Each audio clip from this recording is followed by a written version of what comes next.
ઈચ્છતો નથી, રાજ્ય તેમજ સુખ પણ ઈચ્છતો નથી. ગોવિંદ, મારે રાજ્ય ભોગ અથવા જીવનથી પણ શું પ્રયોજન છે?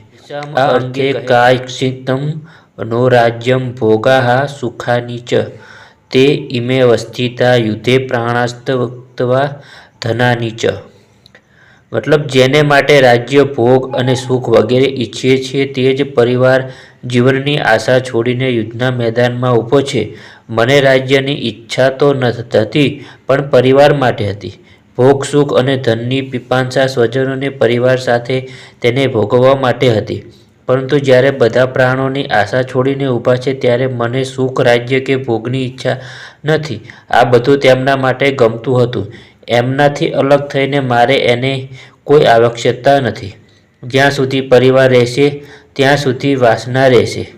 ઝૂંપડીમાં રહેનાર પણ પોતાના કુટુંબ, મિત્ર, સ્વજનોને મારીને વિશ્વનું સામ્રાજ્ય સ્વીકારશે નહીં. અર્જુન આ જ કહે છે કે મને ભોગ પ્રિય હતા, વિજય પ્રિય હતો, પરંતુ જેમના માટે આ બધું હતું તેઓ જ જ્યારે ન રહે તો ભોગોનો ઉપયોગ શો?